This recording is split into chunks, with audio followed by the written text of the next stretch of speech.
10월, 11월에 삿포로는 성수기로 분류되진 않아요. 그래서 상대적으로 비행기표도 비싼 편은 아닙니다. 물론 성수기에 비교해서요. 다른 일본 지역에 비해서 삿포로는 확실히 조금 비싼 편이긴 해요. 그렇기에 이 시기에 여행을 오시는 분들은 어떤 코스로 여행을 할지 잘 모르시는 분들도 되게 많아요. 검색을 해봐도 여름에 라벤더 축제라든지 아니면 겨울엔 눈 축제 뭐 이런 위주로 정보가 나오거든요. 이번 영상은 첫 번째 10월, 11월에 삿포로 여행을 가시는 분, 두 번째 삿포로를 처음 여행 가시는 분, 세 번째 여행 일정 짜는 거 귀찮으신 분, 이 세 가지에 해당되시는 분들을 위한 영상입니다. 기본적으로 삿포로 여행은 2박 3일, 3박 4일, 4박 5일 정도라고 하더라도 할 수 있는 것들이 좀 정해져 있는 편이에요. 그래서 오히려 일정 짜기가 좀 더 쉽습니다. 축제가 많은 홋카이도인데 10월은 10월 18일부터 22일, 25일부터 29일 홋카이도 소바 축제가 오도리 공원 8초매에서 개최합니다. 옷은 날씨에 따라서 살짝 밤에 쌀쌀하니까 얇은 옷을 겹쳐 입을 수 있도록 준비를 해두시면 좋고요. 11월 말로 가까워질수록 당연히 조금 더 두꺼운 옷을 준비하시면 좋습니다. 숙소 같은 경우에는 삿포로에서 전부 잡으시는 걸 추천드려요. 4박 5일 이하로 가면서 다른 곳에 숙소를 잡는 거는 그렇게 추천드리지 않습니다. 왜냐면 이미 삿포로에서 숙박을 하면서 즐길 수 있는 거리가 꽤 많거든요. 숙소의 위치는 삿포로역에서 스스키노 사이에 있는 위치가 여행을 하기에 가장 좋은 위치라고 할 수 있고요. 삿포로가 시내 구경 내지는 투어를 할 경우에 너무 멀어지면 이동하는 게 조금 힘들 수 있어요. 그래서 위치도 신경을 써주시는 게 좋습니다. 자, 일정을 한번 볼게요. 일단 2박 3일 첫날 같은 경우에 이전 영상에도 소개해드렸지만 14시 이전에 홋카이도에 도착하신다면 공항 철도를 타고 오타루로 바로 가시는 걸 추천드려요. 30분마다 있는 철도를 기준으로 약 1시간 20분 정도 걸리는 거리겠거든요. 대략 4시 30분 이전에 도착한다면 오타루를 뭐 그렇게 나쁘지 않게 즐길 수 있다고 생각이 들어요. 저는 캐리어는 오타루역 안에 캐리어 보건소가 있으니까 그곳에 캐리어를 맡기고 오타루 여행을 다니시면 됩니다. 오타루 관광은 오전보다는 오후 늦게 가서 저녁까지 있으면서 야경을 보고 오시는 게 가장 효율적이기 때문에 그 정도 시간대를 움직이신다고 생각하시면 됩니다. 오타루는 대부분의 상점들이 6시쯤에 문을 닫거든요. 큰 도시가 아니고 작은 관광지다 보니까 저녁 이후에는 문을 다 닫습니다.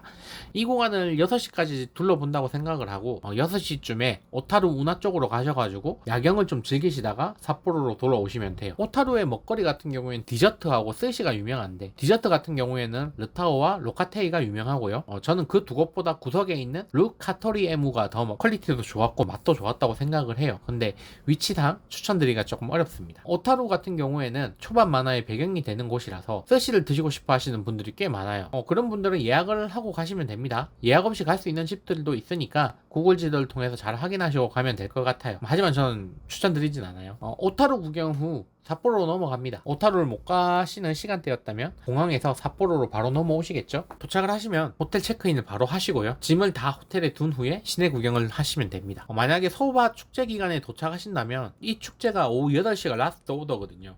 한번 방문을 하셔가지고 소바를 즐겨보시는 것도 괜찮을 것 같고요. 혹시 방문을 원하신다면 아래에 링크를 달아드릴 테니까 홈페이지에서 내용을 보시고 가면 좋을 거예요. 일본에 왔으면 라면이지 라고 하신다면 삿포로는 원래 된장라면이 유명해요. 미소라면이라고 하는데 삿포로 시내에서 가장 인상적이었던 라면집을 뽑으라고 한다면 저는 맨야 유키카제를 뽑습니다. 저도 거의 방문할 때마다 가서 먹으려고 하는 라면집이고요. 어느 시간대를 가든 줄을 서야 하는 집인데 그만한 가치는 있다고 생각을 합니다. 그렇다고 해서 너무 오랜 시간 줄 서 있을 정도로 줄이 길진 않아요. 그리고 삿포로 같은 경우에는 워낙 인기가 있는 집들은 다 줄을 서는 편이라서 괜찮으시면 한번 가보시는 것도 좋을 것 같고요. 그 다음에 밤늦게 술 한잔 하고 가신다고 한다면은 밤 10시부터 새벽 6시까지 영업하는 이소노 카즈오라고 하는 곳이 있거든요. 블랙 라면이라고 하는 독특한 라면을 파는 집인데 현지인들이 해장 라면을 하러 가는 집이니까 여기도 추천을 드립니다. 가보시면은 몇 시에 가시든 줄이 서 있는 집입니다. 다들 술이 쩔어가지고 빨개 있어요. 만약 제가 삿포로 도착 시간을 한 7시쯤으로 잡는다고 하면 삿포로 TV 타워 가서 사진 한번 찍어 주시고요. 스스키노 근처에서 구글 지도로 야끼니쿠나 이자카야 등을 찾아서 한잔하고 매년 유키카제 가서 라면으로 해장하고 숙소로 돌아가는 코스로 짤 것 같기는 해요. 야끼니쿠나 이자카야 가게는 사실 너무 많고 인기가 많은 집은 예약이 필수거든요. 근처에서 구글 지도 찾아서 들어가는 걸 추천드리고요. 웬만하면 맛없진 않아요. 갈 수 있을지 모르는 집을 지도만 보고 힘들게 걸어가가지고 자리가 없어서 못 들어간다든지 줄 서서 오래 기다려야 하면 저는 실망하면서 기분이 다운되더라고요. 그래서 예약을 할 게 아니면은 너무 이렇게 맛집을 찾아가서 줄 서서 먹는 거는 약간 저는 자제하는 편입니다. 둘째 날은 투어를 추천합니다. 2박 3일에서 온전히 하루를 다 쓰는 날인데 일정을 어렵게 짜기보다는 BA 후라노 11 투어가 있습니다. 네이버에서 BA 투어라고 검색하시면 다양한 상품이 있는데 어떤 상품을 선택해도 사실 크게 다르진 않아요. 상품의 코스를 보시고 비교해서 결정하시면 돼요. 중간에 점심은 가이드분에게 추천을 해달라고 하시면 보통 친절하게 안내해 주시니까 투어에 대한 자세한 내용은 오른쪽 상단에 링크를 보시면 안내되어 있거든요. 그 영상을 보시면 됩니다. 투어는 보통 아침 8시 전후로 시작해서 오후 8시 전후로 끝나고요. 차량에 오래 탑승하기 때문에 생각보다 상당히 배가 고프고 지칩니다. 그래서 끝난 뒤에 뭐 너무 무리한 일정은 하지 마시고요. 그냥 간단하게 이자카야 같은 곳에 가서 맥주 한잔 하시고 들어가셔서 쉬시는 걸 추천드려요. 뭐 보통 호텔에는 대욕장이 있으니까 대욕장 같은 데 가셔서 몸을 좀 푸셔도 좋습니다. 셋째 날은 복귀입니다. 2박 3일은 이렇게 즐기면 노천 온천을 즐길 수 없는 코스예요.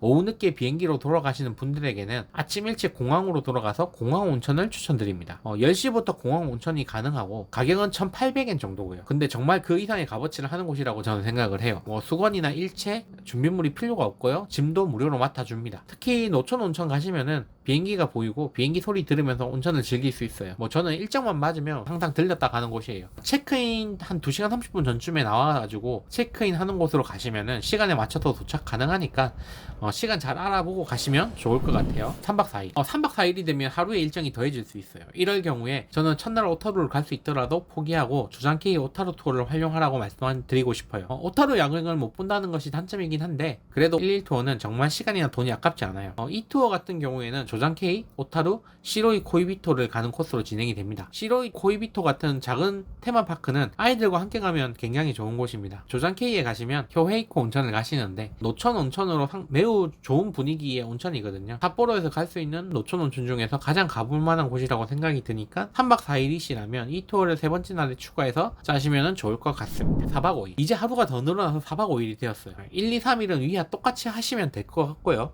마지막 하루는 삿포로 시내 관광지를 둘러보시는 걸 추천드릴게요. 물론 뭐 이렇게 날짜는 바꾸셔도 됩니다. 의외로 삿포로에도 갈만한 곳들이 꽤 많아요. 보통 다른 분들은 맥주 박물관을 이야기를 많이 하시는데 저는 가을이라면 전기 자전거를 렌탈 하신 후에 홋카이도 대학 산책으로 해서 홋카이도 신공 마루야마 동물원 쪽으로 가는 걸 추천드려 봅니다. 삿포로의 가을 분위기를 느껴볼 수 있거든요. 일정은 오전에 삿포로역에 방문해서 호로클 1, 2, 4용권 구매를 하시고요. 전기 자전거를 타고 홋카이도 대학으로 가서 은행나무길과 포플러 가로수길을 한번 둘러보세요. 그리고 자전거를 다시 타고 홋카이도 대학 출입구 쪽에 반납을 하시고요. 홋카이도 대학 앞에 맛집 스프카레 코코로에 가셔서 스프카레를 드시고 마루야마 공원 입구까지 자전거로 이동을 해주시면 됩니다. 마루야마 공원 입구에도 자전거 반납소가 있으니까 그쪽에서 자전거 반납을 하시고요. 천천히 걸어서 마루야마 동물원을 구경해주세요. 동물원은 왼쪽에서 쭉 도시면 끝에 레서 판다를 보실 수가 있고요. 동물원이 의외로 시설이 좋고 동선이 잘 짜여져 있어서 재밌게 둘러보실 수가 있습니다. 보통 한 2시간? 네, 길면 2시간 정도 걸린다고 보시면 될 것 같아요. 이쪽 길로 나오셔가지고 홋카이도 신궁까지 쭉 걸어가셔가지고 구경을 하시고 홋카이도 신궁 딱 가시면은 앞에 정말 이쁜 길이 쫙 펼쳐져 있거든요. 네, 그쪽 길로 이렇게 나오셔가지고 전기자전거가 있는 데까지 걸어가시면 됩니다. 전기자전거 타고 다시 스스키누로 복귀를 하시면 돼요. 스스키누 쪽으로 오시면은 저녁을 드시고요.